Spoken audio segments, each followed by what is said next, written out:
బైబిల్లో ఉన్న గొప్ప విశ్వాసం ఉన్న మనిషి ఎవరో తెలుసా? ఆయన పేరు అబ్రహాము. ఆయన జీవితం మనకు ఒక గొప్ప పాఠం చెబుతుంది. దేవుణ్ణి పూర్తిగా నమ్మితే ఆయన వాగ్దానాలు తప్పక నెరవేరుతాయి. చాలా కాలం క్రితం ఉర్ అనే పట్టణంలో ఒక మనిషి ఉండేవాడు. ఆయన పేరు అబ్రహాము. ఆయన భార్య పేరు సారా. ఒకరోజు దేవుడు అబ్రహాముతో ఇలా అన్నాడు, నీ ఊరిని, నీ బంధువులను వదిలి నేను చూపించే దేశానికి వెళ్ళిపో. నేను నిన్ను ఒక గొప్ప జనముగా చేసెదను. నీ వంశం ద్వారా భూమి మీద ఉన్న ప్రతి జనము ఆశీర్వదింపబడును. అబ్రహాము ఏమాత్రం ఆలస్యం చెయ్యలేదు. వెంటనే తన కుటుంబాన్ని తీసుకొని దేవుడు చూపించే దిశలో బయలుదేరాడు. అదే ఆయన విశ్వాస ప్రయాణం ఆరంభం. ప్రయాణంలో దేవుడు అబ్రహాముతో మరోసారి మాట్లాడాడు. ఆకాశంలో నక్షత్రాలు ఎంత ఎక్కువ ఉంటాయో నీ సంతానం అంత ఎక్కువగా ఉంటుంది. కాని ఒక సమస్య ఉంది.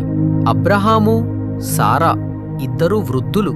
వారికి పిల్లలు లేరు. అయినా అబ్రహాము దేవుణ్ణి నమ్మాడు. ఆయన తన మనసులో చెప్పుకున్నాడు, దేవుడు చెప్పిన మాట తప్పక నెరవేరుతుంది.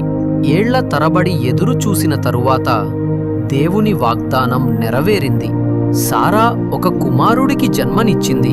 ఆయనకు ఇస్సాకు అని పేరు పెట్టారు. అబ్రహాము, సారా ఆనందంతో కన్నీళ్లు పెట్టుకున్నారు. దేవుని వాగ్దానం ఆలస్యమైనా ఎప్పటికీ విఫలం కాదు అని వారు సాక్ష్యమిచ్చారు. ఒకరోజు దేవుడు అబ్రహామును పరీక్షించాడు. నీ కుమారుడు ఇస్సాకును తీసుకొని నేను చూపించే కొండపై బలిగా అర్పించు. ఇది అబ్రహాముకి చాలా కష్టమైన ఆజ్ఞ. కాని ఆయన దేవుణ్ణి పూర్తిగా నమ్మాడు. 3 రోజులు ప్రయాణించి ఇస్సాకుతో కలిసి కొండపైకి వెళ్ళాడు. ఇస్సాకు ప్రశ్నించాడు, నాన్నా, కట్టెలు ఉన్నాయి, బలి కోసం జంతువు ఎక్కడా?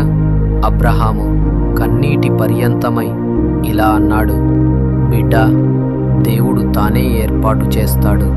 అబ్రహాము తన కుమారుడిని బలిపీఠంపై ఉంచి కత్తి ఎత్తబోతున్న సమయంలో దేవుని దూత స్వరమిచ్చాడు, అబ్రహాము, ఆపు, నీ కుమారుడికి హాని చెయ్యకు. నీవు దేవుణ్ణి ఎంతగా భయపడుతున్నావో నమ్ముతున్నావో చూపించావు. ఆ సమయంలో ఒక పొదలో చిక్కుకున్న మేకపోతు కనిపించింది. అబ్రహాము ఇస్సాకు బదులుగా దానిని బలి అర్పించాడు. దేవుడు అబ్రహాముతో ఆనందించాడు. ఆయనతో ఇలా అన్నాడు, నీ వంశం ద్వారా భూమి మీద ఉన్న జనమంతా ఆశీర్వదింపబడును. ఆ రోజు నుండి అబ్రహాము విశ్వాసపు తండ్రిగా ప్రసిద్ధి చెందాడు.